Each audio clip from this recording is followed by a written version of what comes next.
Assalamualaikum dear students, welcome to the class of construction. We are studying construction for the civil technology.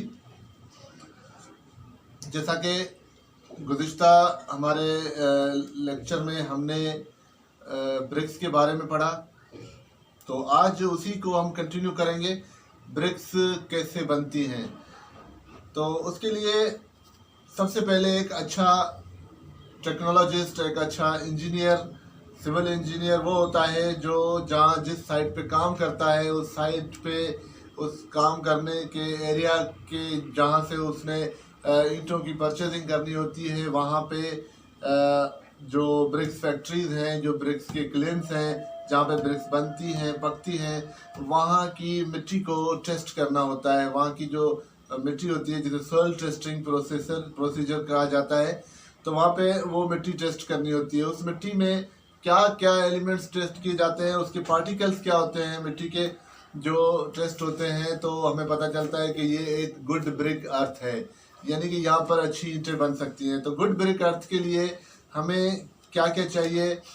जब हम good brick अर्थ के लिए हम testing करेंगे तो उसमें हमें एल्यूमिनिया, जो कि मिट्टी का एक पार्टिकल है, एल्यूमिनियम का जो रेशो है वो 20 to 30% होना चाहिए। 20 to 30% एल्यूमिनियम होनी चाहिए।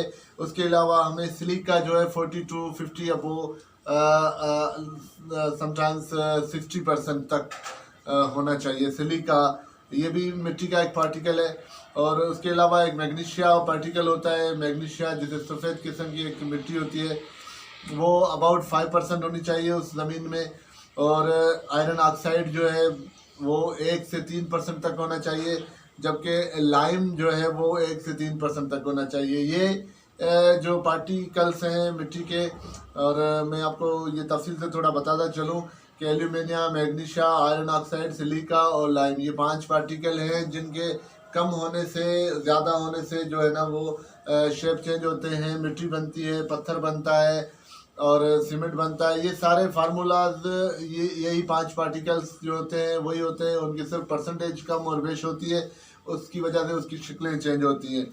तो हमें गुड ब्रिक अर्थ के लिए aluminium 20 to 30%, magnesia 5%, iron oxide जो है 1 से लेके 3% तक, और सिलिका जो है 40 to 50 अबो 60% तक, और लाइम जो है वो 1 से 3% तक रेशो में होना चाहिए। अब जब हमें वो मिट्टी मिल जाएगी, वो ज़मीन मिल जाएगी जहाँ से हमें ये रेशो मिल रहा है, तो हमने ये अपना टेस्टिंग प्रोसेस मुकम्मल करने के बाद वहाँ पे जो ईंटों का जो तरीक़ेकार होता है कि ईंटें बनती कैसे हैं, उसके लिए सबसे पहले हमने उस ज़मीन पे 6 इंच तक अनसॉइलिंग करनी होती है। ये मैं आपको थोड़ा तफसील से बताऊं कि अनसॉइलिंग क्या होती है। सॉइलिंग का मतलब होता है मिट्टी डालना, और अनसॉइलिंग का मतलब होता है मिट्टी निकालना। तो 6 इंच तक वो मिट्टी होती है ज़मीन पे जो ख़राब मिट्टी होती है, रफ़ हो जाती है, जिस पे बंदा चलता है, जानवर चलते हैं तो वो रफ़ हो जाती है। तो 6 इंच तक वो हमने अनसॉइलिंग करनी होती है, यानी 6 इंच तक मिट्टी हटा देनी होती है। उसके बाद 6 इंच के बाद जो मिट्टी होती है वो मिट्टी हमारे काम की होती है ब्रिक्स के लिए। तो वो कहाँ तक काम की होती है? वो अबाउट 5 फुट से 8 फुट तक नीचे डिगिंग करनी होती है। पहला मरला अनसॉइलिंग का होता है जो 6 इंच तक अनसॉइलिंग करनी होती है। दूसरा मरला जो होता है वो होता है डिगिंग का, यानी कि ज़मीन से मिट्टी को निकाल के यूज़ में लाना, डिगिंग, खोदना। तो डिगिंग का जो मरला होता है उसमें 5 से 8 फीट तक नीचे ज़मीन से मिट्टी निकाली जाती है। उससे नीचे अगर हम जाएंगे, 8 फुट से ज़्यादा जाएंगे, तो शायद सिलिका का रेशो बढ़ जाएगा और वो मिट्टी हमारे ब्रिक बनाने के काम नहीं आएगी। लिहाजा 5 से 8 फीट तक जो मिट्टी है वो हमने खोदनी होती है। ये दूसरा मरला है। अच्छा, उसके बाद फिर तीसरा मरला क्या होता है? तीसरा मरला होता है मिट्टी की क्लीनिंग। क्लीनिंग में क्या करना होता है, मतलब मिट्टी को क्या क्लीन किया जाता है? मिट्टी में स्टोन्स होते हैं, जो छोटे छोटे पत्थर होते हैं, वो निकालने होते हैं। उसके अलावा पुबल्स होते हैं। पुबल्स आपको मैं बताता जाऊँ कि पुबल्स क्या होते हैं। पुबल्स वो होते हैं जो एक मिट्टी में रहने वाले एक जानदार हैं, एक जो उनकी ऐसे कोन की तरह उसकी जो है ना वो निक्स बनी होती हैं। तो ये जानदार होते हैं, उसके खोल जो होते हैं, पत्थर सख्त खोल होते हैं, वो रह जाते हैं, जानदार निकल जाता है उसमें से। तो वो जिसको सिंधी में कोड कहते हैं, उर्दू में भी ऐसे ही कुछ कोड कहते हैं, और इंग्लिश में उसको पुबल्स कहते हैं। तो वो पुबल्स जो है वो पुबल्स निकालने होते हैं मिट्टी से, और उसके अलावा पुबल्स के अलावा वेजिटेबल मटेरियल्स होता है जिसमें पौधों की जड़ें होती हैं ज़मीन के अंदर, वो पुबल्स निकालने होते हैं। यानी कि स्टोन्स, पुबल्स और वेजिटेबल मटेरियल जितने होते हैं वो मिट्टी से निकाल के मिट्टी को क्लीन किया जाता है। अच्छा, जब मिट्टी क्लीन हो जाती है तो उसके बाद हम उसको पानी मिलाते हैं, उसके बाद उसकी मोल्डिंग होती है। मोल्डिंग का मतलब होता है भिगोना, भिगो के जैसे आटा गूंदा जाता है, इस तरह मिट्टी को गूंदा जाता है।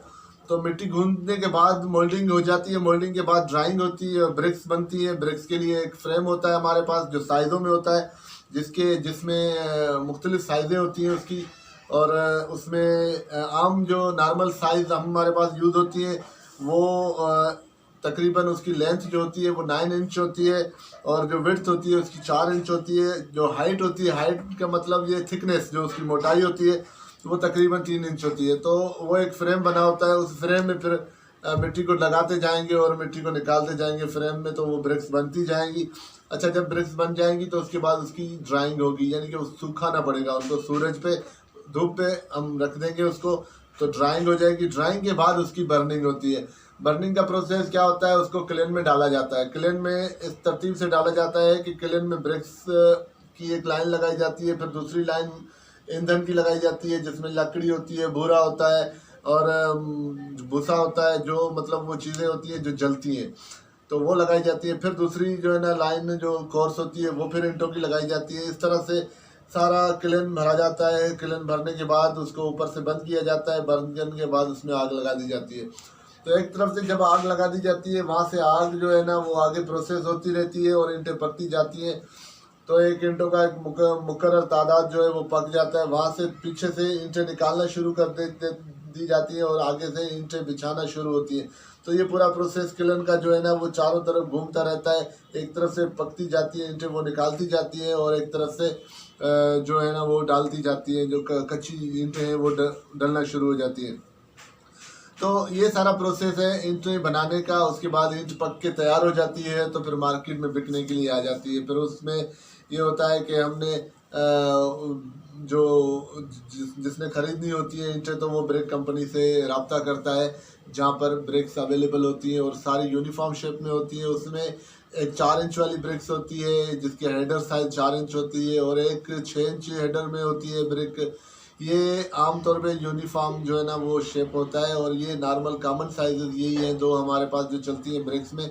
उसके अलावा 1 फुट की भी होती है मुख्तलिफ, फिर वो बनानी पड़ती है। वो टिपिकल साइज़ें होती हैं, वो अपनी पसंद पे, अपनी चॉइस पे वो कम तादाद में मिलती हैं या बनती हैं या बनाई जाती हैं। और रूफ़ के लिए, छत के लिए जो टाइलें होती हैं वो भी ब्रिक्स मिट्टी से बनती हैं। तो इस तरह से मिट्टी से नीचे ज़मीन में लगाने के लिए पेविंग ब्रिक्स भी बनाई जाती है, उसकी साइज़ें मुख्तलिफ होती हैं। तो ये साइज़ें तो हम अपनी चॉइस पे रखवा सकते हैं, रख भी सकते हैं, लेकिन वो ये होता है कि हमारी चॉइस पे डिपेंड करता है और उनकी तादाद महदूद होती है। लेकिन जो कॉमन साइज़ ब्रिक की है वो एक 4 इंच हेडर में मिलती है जिसकी 9 इंच लंबाई होती है, और एक 6 इंच ब्रिक में मिलती है जिसकी स्ट्रक्चर 8 इंच होती है। पाकिस्तान में हमारे पास ये ब्रिक्स जो है कॉमन मिलती हैं।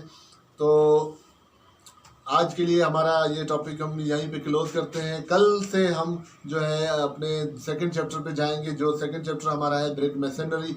इंशाल्लाह कल हम ब्रिक मेसनरी पढ़ेंगे। उसमें हम दीवारें कैसे होती हैं, उनकी कोर्सेज कैसे लगाई जाती है, ये सारा कुछ पढ़ेंगे। तब तक के लिए अल्लाह हाफ़िज़।